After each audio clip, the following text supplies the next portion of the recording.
Jumpa lagi bersama channel Jordi Update.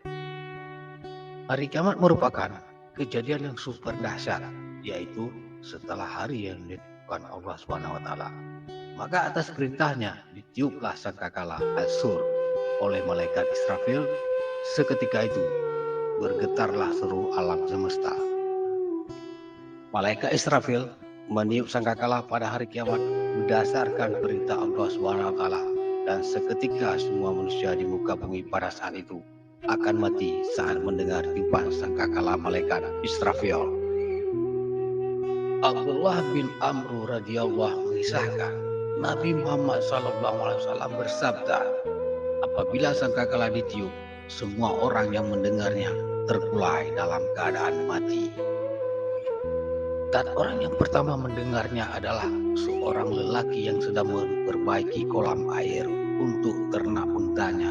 Seketika ia mati, matilah pula semua manusia. Lalu Allah SWT menurunkan hujan seperti kabut atau hujan deras. Hujan itulah yang menghidupkan kembali semua jasad manusia. Kemudian sangkakala ditiupkan sekali lagi, serta-merta seluruh manusia bangkit berdiri dalam keadaan menunggu. Kemudian terdengarlah suara, wahai manusia, kemarilah kalian menghadap Rabb Tuhan kalian. Kumpulkanlah mereka semua di tempat pemberhentian untuk memberikan pertanggungjawaban. Hadis riwayat Muslim. Jangan kemana-mana dulu sahabat sekalian. Berikut akan kita kupas tentang 3 tahapan tiupan sangkakala yang mengerikan. Dan jangan lupa like dan subscribe agar channel ini semakin berkembang.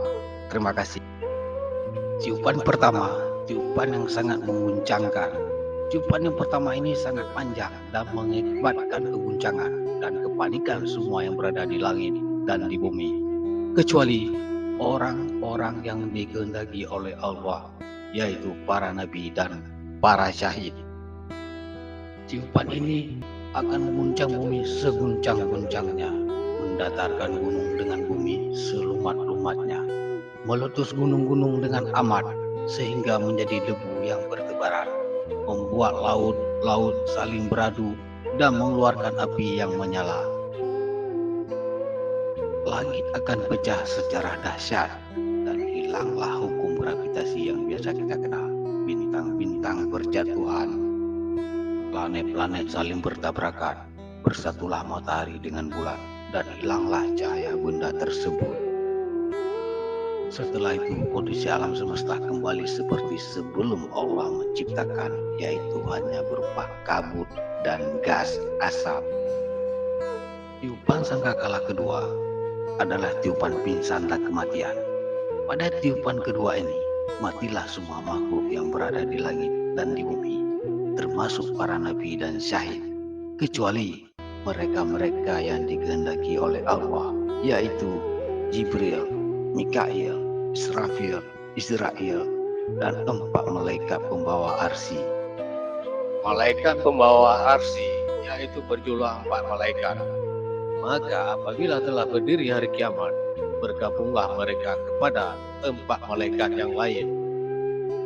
Allah SWT berfirman, dan ditiuplah sangkakala, maka matilah siapa yang ada di langit dan di bumi, kecuali siapa-siapa yang dikehendaki oleh Allah.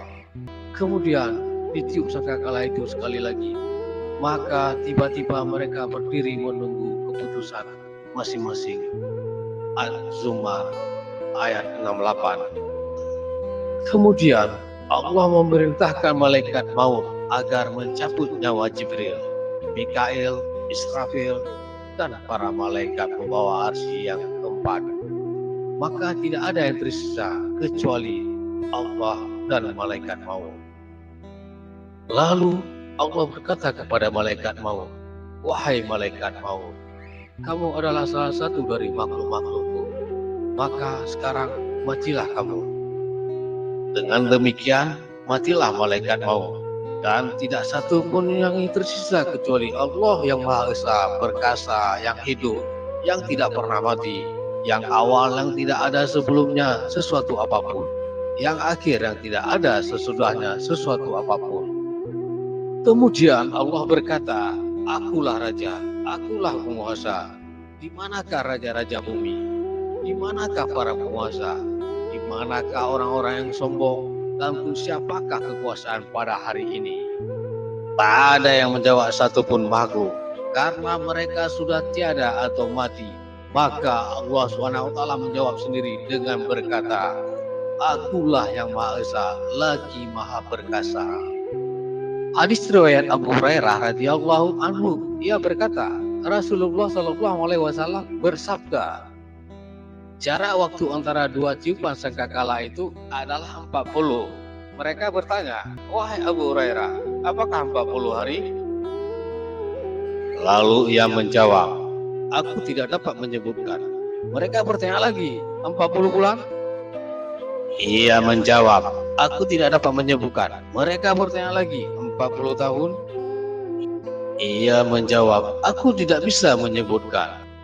Kemudian Nabi Muhammad SAW bersabda lagi, lalu Allah menurunkan hujan, sehingga mayat-mayat tumbuh bangkit seperti tumbuhnya tanaman sayuran. Tidak satu bagian tubuh manusia, kecuali semua telah hancur selain satu tulang, yaitu tulang ekornya, dan dari tulang itulah jasad manusia akan disusun kembali pada hari kiamat.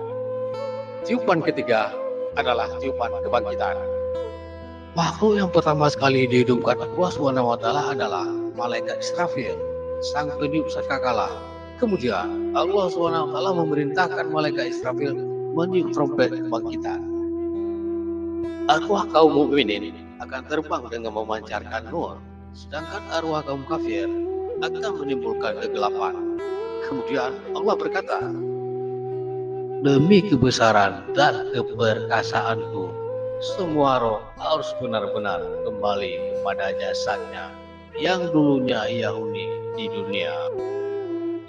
Maka dengan demikian, bersemayamlah setiap roh di jasadnya, dan setiapnya akan bangkit dari kuburnya masing-masing, sedangkan kepalanya masih bergelimang tanah. Dan orang-orang kafir berkata, ini adalah hari yang sulit. Sedangkan orang-orang mukmin berkata, segala puji bagi Allah telah menghilangkan kesedihan dari kami. Setelah mereka dibagikan kembali, lalu para makhluk akan digiring di padang mahsyar menghadap Tuhannya.